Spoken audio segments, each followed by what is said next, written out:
नमस्कार दोस्तों, क्या आप जानते हैं कि भारतीय संविधान के एक वाक्य ने कैसे सदियों पुरानी कुप्रथा छुआछूत को किस प्रकार खत्म कर दिया? तो इस वीडियो में जानेंगे भारतीय संविधान के आर्टिकल 17 और आर्टिकल 18 के बारे में।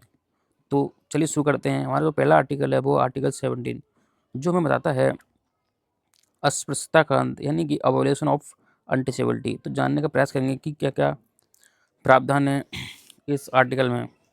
तो इस वीडियो में हम जानेंगे कि कौन कौन से क्वेश्चन का हम आंसर जानने वाले हैं। तो जो हमारा पहला क्वेश्चन है वो है भारतीय संविधान का आर्टिकल 17 क्या प्रावधान करता है, और दूसरा है अस्पृश्यता समाप्ति के लिए आर्टिकल 17 के अंतर्गत कौन कौन सा प्रमुख कानून बनाया गया है। तो आगे बढ़ते हैं और इनके प्रश्न का उत्तर जानने का प्रयास करते हैं। तो आर्टिकल 17 क्या कहता है? तो आर्टिकल 17 में कहता है अस्पृश्यता समाप्ति की जाती है और इसका किसी भी रूप में पालन करना कानून अपराध होगा। इसका मतलब है कि किसी भी व्यक्ति को उसकी जाति, धर्म या सामाजिक पृष्ठभूमि के आधार पर अछूत मानना अब अपराध है। यानी कि जाति, समुदाय, धर्म और सामाजिक पृष्ठभूमि के आधार पर किसी के साथ भेदभाव करना एक अपराध है। तो कौन कौन सी बातें इसमें मुख्य है, तो जानने का प्रयास करते हैं। सबसे जो पहली बात है उसमें लिखा गया है ना तो किसी को नीचे दिखाया जा सकता है, ना किसी सार्वजनिक स्थान पर रोक सकते हैं, और ना ही किसी सेवा या सुविधा से वंचित कर सकते हैं। तो ये 3 बातें इसमें मुख्यतः लिखी गई हैं। आगे बढ़ते हैं और देखते हैं आर्टिकल 70 के तहत कौन-कौन से दंड का प्रावधान किया गया है।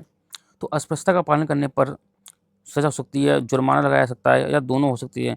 इसको लागू करने के लिए एक कानून बनाया गया है जिसका नाम है प्रोटेक्शन ऑफ सिविल राइट 1955। तो आगे बढ़ते हैं और आर्टिकल 17 के महत्व को जानने का प्रयास करेंगे कि इसका क्या महत्व है। तो जब सबसे पहला इसका महत्व है वो ये है कि यह भारत को समानता की दिशा में आगे ले जाता है, यानी कि भारत में वास्तविक समानता स्थापित करने का प्रयास करता है।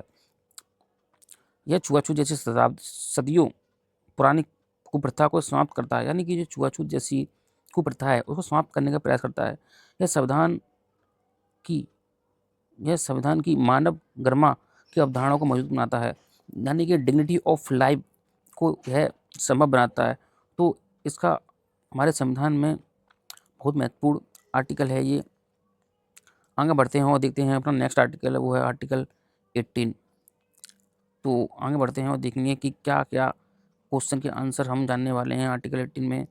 भारतीय संविधान का आर्टिकल 18 किस प्रकार उपाधियों टाइटल को प्रतिबंधित करता है? तो पहला क्वेश्चन ये है। दूसरा जो क्वेश्चन हम वो ये है कि क्या भारत के नागरिक किसी विदेशी देश से उपाधि या सम्मान स्वीकार कर सकते हैं? यदि हाँ तो किन शर्तों पर? यानी कि कोई भारत का नागरिक है वो विदेश से कोई टाइटल या सम्मान प्राप्त कर सकता है।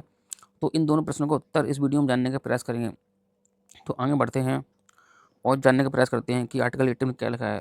जो पहली बात है वो लिखी है जो आर्टिकल 18 जो नागरिकों में समानता समानता और लोकतांत्रिक भावना को बनाए रखने के लिए बनाया गया है, यानी कि कहीं ना कहीं इक्वलिटी और डेमोक्रेटिक स्पिरिट बनी रहे।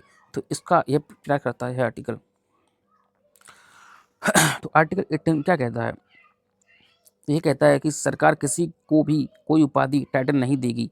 जैसे कि हम जानते हैं कि ब्रिटिश काल में राजा, महाराजा, सर, राय बहादुर जैसी उपाधियां ब्रिटिश गवर्नमेंट लोगों को देती थी, जो कि संविधान संविधान लागू होने के बाद इस प्रकार की उपाधियों को अंत कर दिया गया। और यह आर्टिकल 18 में इसके बारे में लिखा गया है। भारत के किसी भी नागरिक भी विदेशी देश से भी उपाधि स्वीकार नहीं कर सकते, यानी कि भारत का कोई नागरिक है तो विदेशी देश से किसी भी प्रकार की उपाधि ग्रहण नहीं कर सकता। सरकारी सेवाओं में बिना अनुमति विदेशी सम्मान नहीं ले सकते, यानी कि सरकारी जो सेवाएं में हैं लोग वो सरकार की अनुमति से ही कोई विदेश से सम्मान ले सकते हैं। आगे बढ़ते हैं और जानने का प्रयास करते हैं कि कौन कौन से अपवाद आर्टिकल 18 में लिखे गए हैं।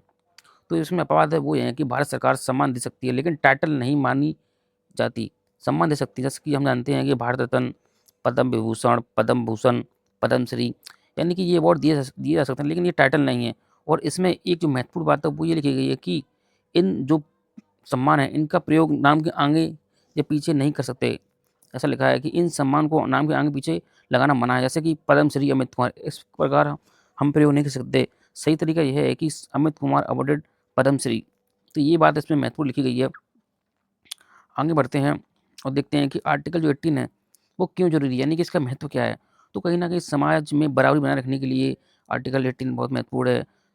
किसी को ऊंचा नीचा दिखाने या उपाधि को खत्म करने के लिए यानी कि इक्वलिटी स्थापित करने के लिए महत्वपूर्ण है। लोकतांत्रिक भावना, डेमोक्रेटिक स्पिरिट को मजबूत बनाए रखने के लिए यह महत्वपूर्ण है। सामाजिक भेदभाव को रोकने के लिए यह महत्वपूर्ण है।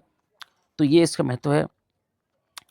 आगे बढ़ते हैं और निष्कर्ष में हम देख सकते हैं कि आर्टिकल जो 17 है वो हमें छुआछूत से मुक्ति दिलाता है, जबकि आर्टिकल 18 उपवादियों से जुड़ी असमानता से बचाता है।